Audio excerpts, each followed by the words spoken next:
앞으로 150년 이내에 지구의 절반이 물에 잠긴다. 이렇게 말을 하면 0.9% 통찰력 있는 인간들이 그래 큰일 난다. 같이 이 산업을 키워나가고 빨리 대비를 하자. 이렇게 0.9%는 잽싸게 움직이는데 99%의 잉여인간들은 내가 죽고 난 다음이네 뭐. 이게 99% 잉여인간들의 보통의 생각이었습니다.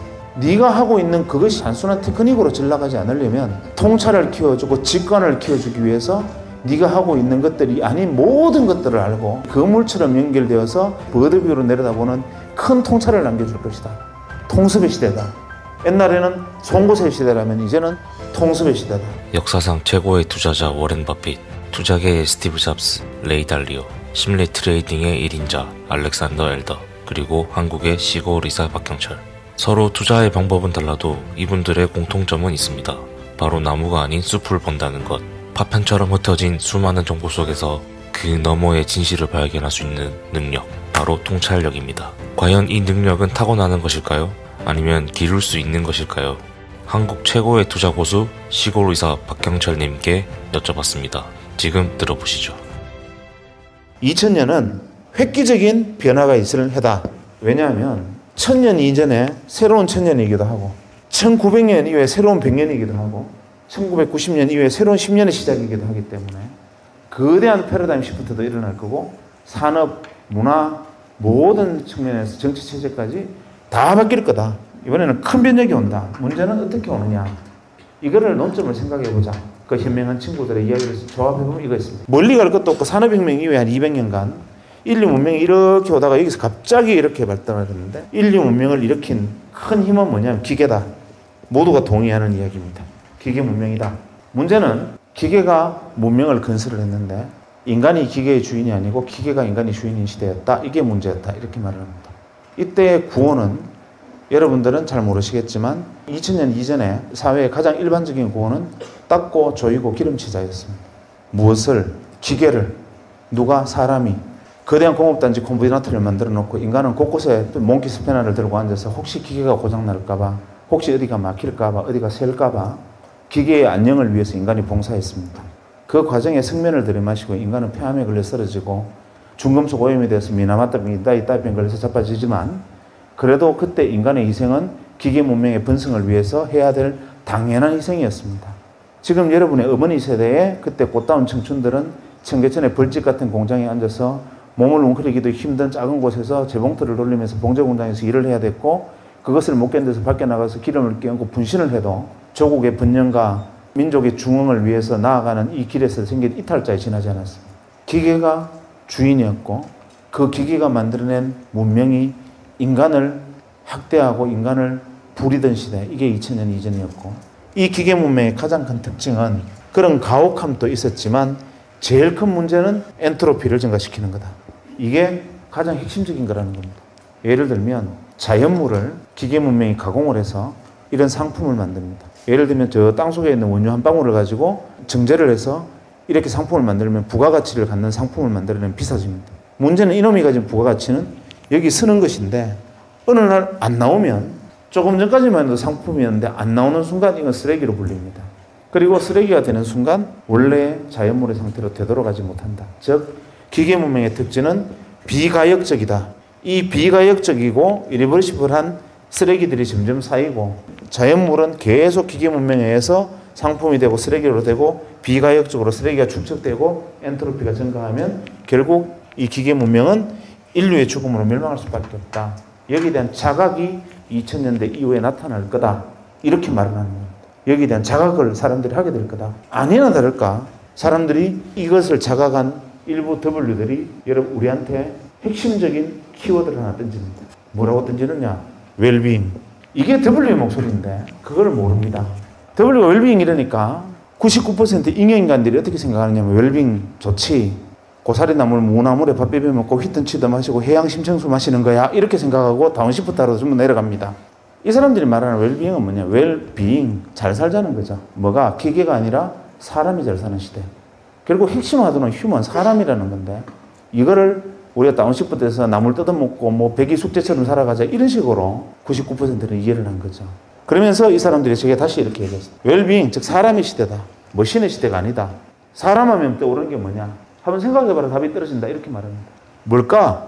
인간 안 아프고 오래 살아야 되니까 의학, 약학 이건 기본이다. 두 번째, 건강을 증진해야 되니까 헬스케어, 바이오 이것도 두 번째 떠오르는 생각이다. 세 번째, 인간을 즐겁게 하는 게 뭐가 있겠나? 지금까지 인간이 괴로웠지만 이제 인간을 즐겁고 싶을 거다. 레저, 엔터테인먼트 이런 게 세 번째 그룹이 될 거다. 또 뭐 있나? 엔트로피가 증가하는 것을 막아야 되고 이 비가역적 생산물이 생기는 것도 막아야 되고 그 다음에 이것들을 증가하는 걸 막으려면 화석연료 사용을 줄여야 되니까 대체 에너지 같은 것도 나타날 거다. 에너지가 문제가 될 거다. 다섯 번째, 이미 늘어난 쓰레기를 어떻게든지 줄여야 되고 엔트로피를 낮춰야 되고 어떻게든지 만들어야 되니까 해야 될 건 뭐겠네요. 환경, 에코 이런 게 될 거다. 일곱 번째, 기계를 사용하지 않고 부가가치를 만들어내는 방법, 사람 머리에서 부가가치를 만들어내는 지식산업이 있을 거다. 최소한 이 정도가 2000년대에 새로운 더블일 거다라고 저한테 이렇게 그 사람들이 이야기를 들려줬습니다. 지금으로부터 한 7, 8년 전에. 그래, 이게 정답이구나라고 배웠죠. 그때 당시에 많은 사람들이 이랬습니다. W들이 2000년에 더블 쓰면서 웰빙 이렇게 말합니다. 앞으로 150년 이내에 지구의 절반이 물에 잠긴다. 이렇게 말을 하면 0.9% 통찰력 있는 인간들이 그래, 큰일 난다. 그 해법을 가진 W들이 누구냐?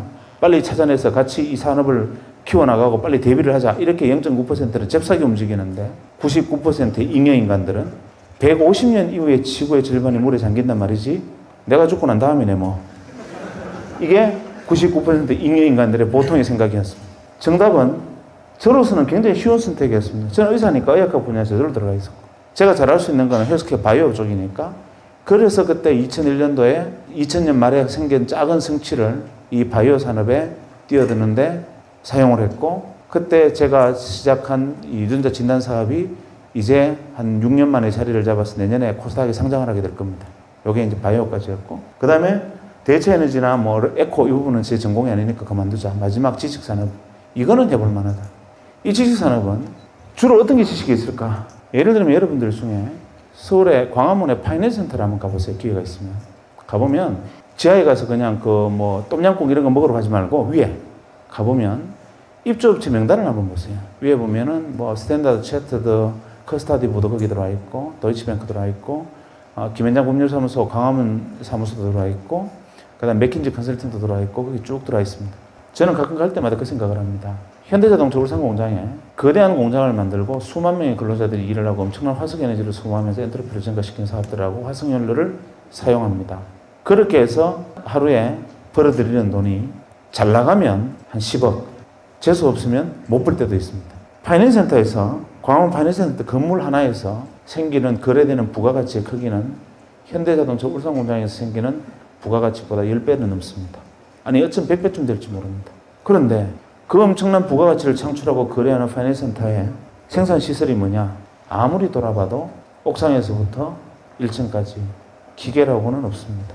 사무실마다 들어가 봐도 책상에 화분 몇 개 있고 컴퓨터 몇 대 있고 사람들 왔다 갔다 하고 이게 전부입니다. 어떠한 연료도 화석연료도 사용하지 않고 기계도 없고 생산물도 만들어내지 않는데 부가가치는 어마어마한 부가가치를 쏟아내고 있습니다.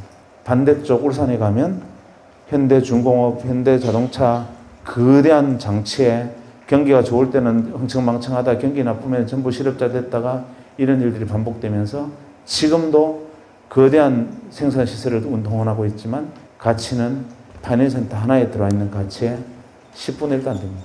하루 생산 기준으로. 뭘까? 이게 정답이 있는 거죠.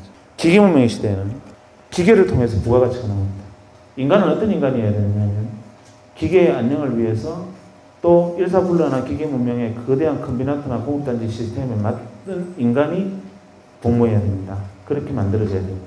인간은 볼트가 너트에 맞는 볼트를 만들어야지 너트는 딱 이렇게 정해져 있는데 볼트가 너무 크다든지 너무 작으면 쓸모없는 인간이 됩니다. 그냥 아무 생각 없이 선반 작업, 밀링 작업을 하면서 계속 손을 넣었다 뺐다 이것만 단순 반복하면 문제가 없으나 왜 내가 이 짓을 하고 있어야 되는 거야 라고 생각하는 순간 손목이 들컥 날아갑니다. 벌집 같은 공장에서 왜 내가 이것을 하고 있어라고 생각하는 순간 분신을 하든지 아니면 가서 머리채 끌려나가든지 이렇게 소위 말하는 사회 부적합형 인간이 됩니다. 이 시대에는 일관된 프로세스와 모든 것이 정해져 있는 데에서 왜라는 질문은 금기였습니다. 여기서는 왜라는 질문을 하는 것은 이 사회 부적합형 인간이 되는 겁니다. 이때는 왜라고 질문하면 안 됩니다. 거기에 가장 맞는 최선의 인간들이 만들어지고 길러져야 했던 시대고 그것이 이 시대의 인간이었고 산업이었고 주체였습니다. 여기서는 아무것도 단순한 생각만으로 왜라는 질문이 없이 할 수 있는 일은 단 하나도 없습니다. 그냥 이유 없이 워드 프로세스 자격증 하나 가지고 주는 문서 타이핑하는 사람조차 없습니다.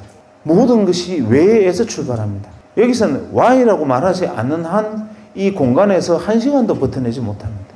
벌써 여기에는 아무 문해와 문해충일 경우에 가장 성실한 인간이 되고 그렇게 될 수밖에 없고, 이 구조는 사회는 직렬 구조입니다. 위에서부터 지시하면 따라오고 지시하면 따라와서 일사불란하게 아웃풋을 만들어야 됩니다. 이 과정에서 조금만 미스매치가 생기거나 여기서 왜라면서 딜레이가 되면 아웃풋이 팍 줄어듭니다. 이건 제거해야 될 인간입니다. 이 사고방식이 여러분들이 잘 알고 있는 미국의 1980년대로 돌아가 보면 전 세계 제조업의 가장 핵심 기업이면 제일 먼저 떠오르는 게 제너럴 일렉트릭입니다. 잭 웰치가 GE를 살렸다고 표현을 했는데 사실 GE를 잘 살렸는가 잘 생각을 해보면 어떻게 됐습니까? 잭 웰치가 처음에 살린 게 아니라 한번 시행착오 끝에 살립니다. GE가 산업문명이 쭉 발전하다가 이 단계에 미국은 우리보다 빨리 도달한 거죠. 인건비는 오릅니다. 더 이상 화석연료 떼가면서 나쁜 것도 하기도 어려워졌습니다. 생산성이 떨어져요. GE가 위기에 빠집니다. 우리보다 20년 전에. 그래서 GE는 결단을 내렸습니다. 어떤 결단을 내렸느냐. 기계문명 시대에 맞는 결단을 내립니다. 사람을 쥐어짜자. 사람의 절반을 잘라내고, 자르는 방식은 너는 왜 다른 사람은 하루에 커피 2잔밖에 안 마시는데 너는 3잔 마시냐. 다른 사람 화장실에 가면 5분 만에 오는데 너는 왜 7분 만에 와. 이 기준으로 사람들을 자르고 선택합니다. 그리고 인간을 기름을 짜고 마지막 마른 수건을 짤 때까지 또 짭니다. 이게 바로 식스시그마입니다. 여러분들이 알고 있는 식스시그마는 우아한 것처럼 보이지만 사실 식스시그마의 철학적 기본적 근본적인 부분을 시니컬하게 쳐다보면 기계를 축소하는 게 아니라 인간을 쥐어짜고 인간을 통제하는 겁니다. 기계문명 시대의 특징은 잘 안 되면 사람을 자릅니다. 더 안 되면 사람을 더 자릅니다. 더 안 되면 사람을 완전히 내버리면 기계를 씁니다. 장사가 잘 되면 2교대하고 더 잘 되면 3교대하고 더 잘 되면 24시간 돌아갑니다. 즉 인간은 상수가 아니라 변수입니다.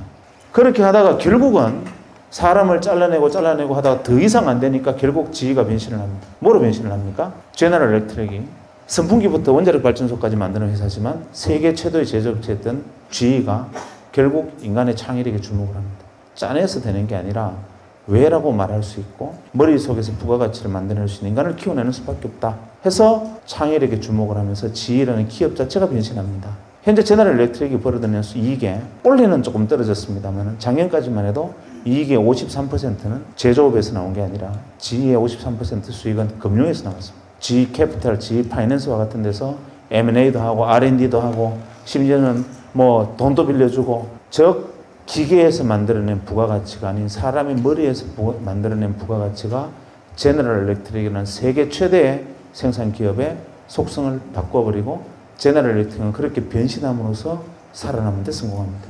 그러나 우리나라 기업들이 여기 와서 문제 부닥칩니다. 이제 와서 문제 부닥칩니다. 이 안에서 살아남고자 하는 대표적인, 제가 이거는 망해라고 생각하는 기업들은 있지만 학생들 앞이니까 그런 얘기를 하면 큰일 날 거고, 잘 바뀌었어 라고 생각하는 게 대표적으로 포항제철 같은 포스코를 봅시다. 포스코는 우리가 알고 있는 기계문명 시대의 가장 대표적인 기업입니다. 붉은 고로에 코커스를 떼서 쇳물을 녹여냅니다. 그리고 어마어마한 에너지를 소모합니다. 그런 포스코가 환경기업이다 이렇게 표현하면 말이 되는 소리입니까? 아닙니다. 그러나 포스코는 분명히 환경기업입니다. 포스코는 파이넥스 공법이라는 공법을 만들었는데 연료를 15% 정도 덜 사용합니다. 세계 모든 조선소보다 원료를 15% 덜 사용하니까 연료비 절감의 문제가 아니라 어떤 이익이 생겼느냐면 조선소 기준으로 할당받은 탄소 배출량에서 여유가 생겼습니다. 이제 한 20% 정도까지 이 연료를 덜 사용하다 보니까 탄소 배출권이 20% 정도가 남았어요. 그러니까 탄소 배출권 시장에서 포스코가 탄소 배출권을 팝니다. 황당하지 않습니까? 세계에서 가장 많은 에너지를 많이 소모하는 기업인 포스코가 자기 혁신을 통해서 탄소 배출권을 여유를 남겨가지고 탄소 배출권 시장에 가서 유럽에 가서 자기 탄소 배출권 팔아먹습니다. 이제는 하다 그것도 아니니까 무슨 짓을 하느냐면 발생한 탄소를 바다에 땅을 파서 거기다 탄소를 묻어버리는, 이산화탄소를 묻어버리는 지금 사업이 뛰어들고 있습니다. 그 다음에 포스코가 연료를 또 줄이기 위해서 무슨 짓을 하느냐면 우리나라에서 풍력발전과 조력발전에 가장 앞서 있는 기업이 한국전력이다 잘못 알고 있습니다. 포스코입니다. 풍력발전과 조력발전까지 뛰어들어서 이미 환경, 소위 말하는 에코, 녹색 그린 자켓을 입고 돌아다닌 지가 오래됐습니다. 그래서 그 중우장대산업 포스코가 지금 워렌 버핏이 투자해놓고도 더 많이 투자하지 못해서 안타깝다라는 평을 들을 만큼 변신에 성공합니다. 여기에 속한 기업이 이 옷을 입고 바뀌어간 것이죠. 이런 것들이 바로 우리가 보아야 할, 큰 버드뷰로 보아야 할 변화와 인식들입니다. 과거에는 직렬구조, 위에서 밑으로 일사불란하게 지나가는 게 중요했다면 지금은 병렬구조여야 합니다. 직렬구조에서는 왜라는 질문이 없습니다. 거물코처럼 이어진 병렬구조는 수많은 사람들이 평등한 네트워크로 낮추고 몸을 낮추고 같은 레벨에 서서 서로 왜라는 질문을 던지다 보면 그 왜가 뭉쳐서 거대한 창의성이 됩니다. 직렬이 아닌 병렬, 수직이 아닌 수평, 이런 시대가 벌어지고 있는 거고, 그러다 보니 과거에는 나는 여기에 서거나 여기에 서거나 여기에 설 수밖에 없었지만 지금은 때에 따라서는 동일한 선상에 설 수 있고 때로는 CEO만큼 중요한 역할과 중요한 의무를 나도 던질 수 있는 사람이 되기도 합니다. 대신 나 한 사람이 그렇게 잘나서 나 없다고 세상이 잘 돌아가는 세상도 아닌 게 됐고, 그래서 이런 시대를 가르쳐서 우리는 웹 2.0의 시대라고 부르기 시작했습니다. 이것도 99%의 마인드로 보면 웹 2.0의 시대 좋지, 뭐 메타 검색, RSS 같은 게 대표적인 것이지, 위키피디아 봐, 수많은 사람들이 뭐 의견을 올리니까 뭐 브리테니카를 뛰어넘는 지식이 생기잖아 라는 것이 상투적인 99%의 생각이라면, 진짜 웹 2.0 1%의 생각은 무엇이냐면, 사람들이 병렬로 이어졌을 때 그 병렬의 거물코 사이에서 일어나는 수많은 왜라는 창의력들, 그 생각들이 뭉쳤을 때 그야말로 개별지성이 아닌 집단지성의 승리가 오는 시대가 바로 이 시대다라는 것을 생각하면 여러분들이 지향해야 될 바는 너무나 뚜렷하게 앞에 던져져 있습니다. 피터 드러커는, 현대경영의 아버지 피터 드러커가 이런 무식한 말을 했습니다. 기계문명의 시대에 합당할 때 이런 말을 했죠. 세상에 가장 어리석은 인간은 자기가 잘하는 것을, 제일 잘하는 것을 더 잘하려고 그러지 않고 잘 못하는 것을 잘하려고 노력하는 인간이 제일 무식한 인간이다. 그래서 현대경영학은 자기가 제일 잘하는 것을 더 잘하려고 노력해서 송곳처럼 뾰족한 사람이 돼야지, 잘 못하는 것을 더 하려고 노력하는 것은 어리석은 일이다. 이게 피터 드러커 이야기입니다. 어느새 우리는 통습을 이야기합니다.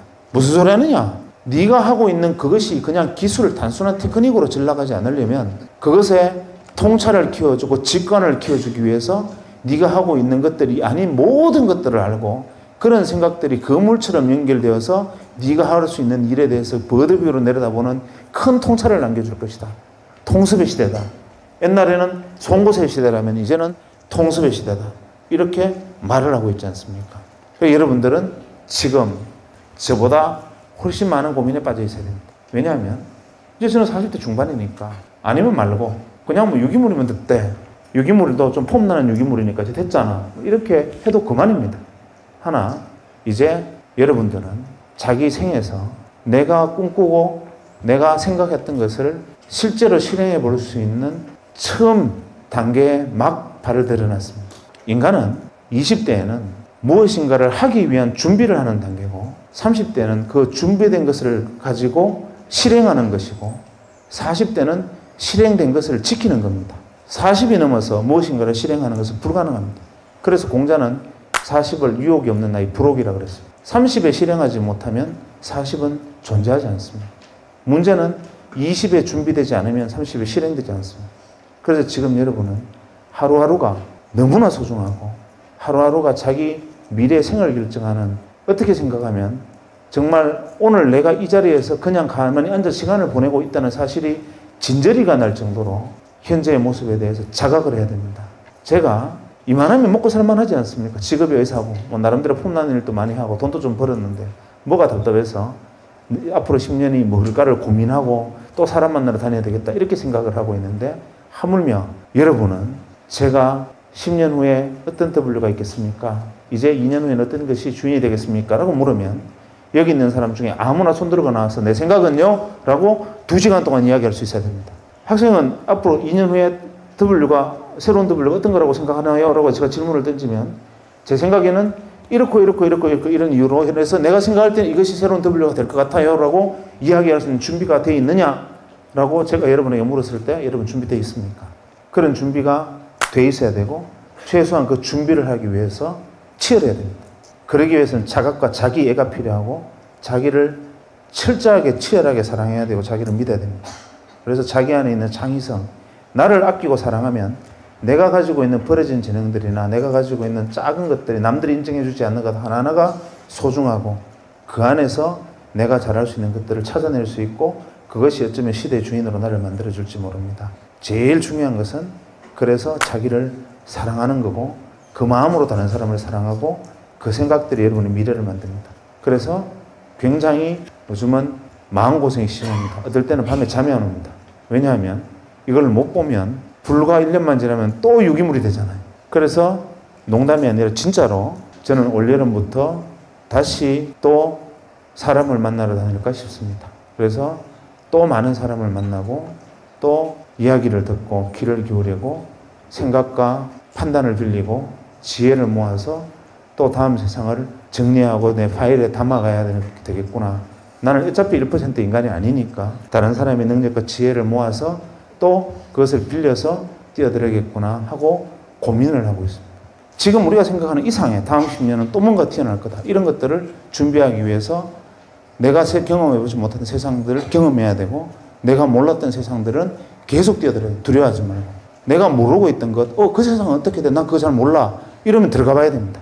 아니, 난 그거 모르는 거야. 이러지 말고. 그 중에서 나는 어떤 것에 그것을 취하고 어떤 것을 버려야 될지 선택하기 어려운데 그것을 선택하는 것이 바로 안목이고 직관입니다. 그러기 위해서 필요한 것은 다른 사람보다 좀 더 뛰어난 직관력을 가지는 것이고 다른 사람이 보지 못하는 것을 보는 건데 저는 이렇게 생각합니다. 여러분들에게 항상 공부하고 싶은 것이 무엇이냐면 당신이 무엇을 전공했든 간에 무엇을 하는 사람이든 간에 만약에 당신이 직관이나 통찰에 관심이 있다면 제일 먼저 당신이 접해야 되는 것은 예술이다. 왜 그러냐면 국립현대미술관에 가보면요. 그 3층에 가면 재밌는 그림이 있습니다. 사랑이라는 주제로 이 큰 캔버스에 대충 그림을 그려놓고 칼로 쭉 찢어놓은 그림이 있습니다. 거꾸로. 이걸 보고 사랑이라고 지났어요. 지나가는 사람들이 지나가다가 사람 좋아하는 애라고 지나갑니다. 언제 한번 제가 직접 목격한 일인데 그 작품 앞에 있어서 어떤 사람이 한 30분을 서 있더니만 눈물을 뜨고 흘렸어요. 이유가 뭐냐면 이런 겁니다. 여기 앉아있는 우리 인형 인간들 보고 사랑을 그림으로 표현해봐 하면 뻔합니다. 하트, 햇살 지나가자. 한 발 더 나가면 뽀뽀하는 거죠. 아니면 뭐 그림체 키스 같은 거 이렇게 조금 이렇게 뭐 벤치마킹해서 그리는 그 이상은 상상 불가합니다. 상상되십니까? 안 되잖아요. 화가가 가슴속에 타오르는 이 수론을 사랑으로 표현하고 싶어서 그림을 그렸습니다. 이것으로는 이 뜨거운 감정을 다 드러내지 못했어요. 답답합니다. 붓을 들고 이게 아니야. 사랑은 이런 거야 라고 막 껍질을 합니다.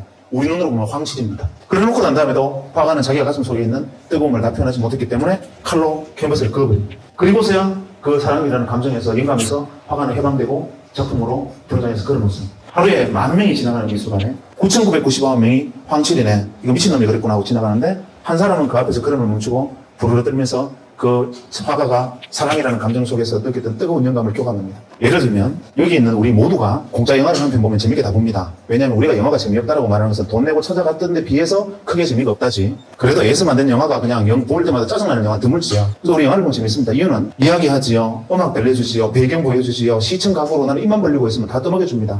무엇을 상상할 여지가 전혀 없습니다. 상상도 하기 전에 지가 먼저 튀어나와서 깜짝깜짝 놀라게 합니다. 그래서 영화를 보면 편합니다. 아무나 재밌습니다. 그런데 같은 주제의 공연을 영화에서 연극으로 바꿔버리면 이 안에 상권의 일은 잡니다. 왜냐하면 배경이 사라지고 정해진 고정된 배경 안에서 두 사람의 대화와 몸짓만으로 효과가 사라진 상태에서 이야기를 하면 우리는 어느새 그것을 받아들이고 영감을 이해하고 받아들이는데 나는 저해감을 느끼는 겁니다. 그것까지는 또 괜찮습니다. 사랑이라는 주제로 연극에서 다시 발레로 가면 이 중에서 2명 빼고 다 잡니다. 왜냐하면 사랑을 표현하는데 말 한마디 없이 갑자기 둘이 막 이렇게 나와서 한 바퀴 뱅그러 돌고 픽 쓰러져 버리는 겁니다. 그리고 사랑이라는 거야. 이해가 안 되죠. 왜냐하면 우리는 생략에 익숙지 못하고 풍부하게 들려주는 것에만 익숙해져 있어요. 단순하게 말해서 요즘 여러분들이 애정을 표현하는 방식도 그래요. 이벤트 한다고 사장을 고백하면서 식당 레스토랑 하나 빌려가지고 애들 별로 막 올라와서 사랑해 글씨 막 올라오잖아요. 그 이벤트의 크기만큼 사실 당신을 사랑하지 않는다는 말입니다.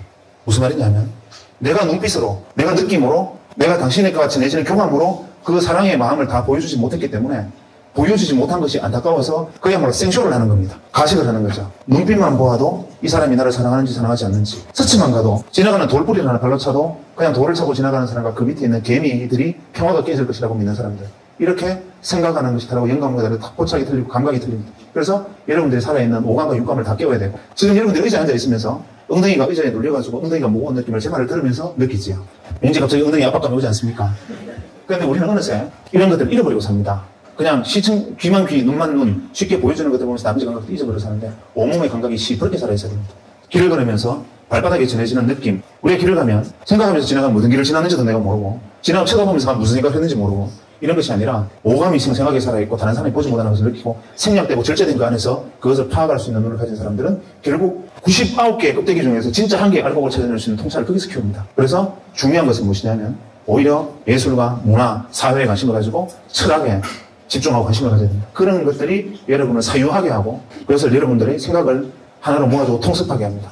그래야 다른 사람보다 앞섭니다. 여러분들이 학문에서 전공하고 열심히 하는 것은 에브리바디가 다 하는 겁니다. 그러나 그들을 앞서기 위해서 내가 더 필요한 것은 뭐냐면 통찰입니다. 통찰은 오감이 혹은 육감이 살아있음으로서만 느낄 수 있어요.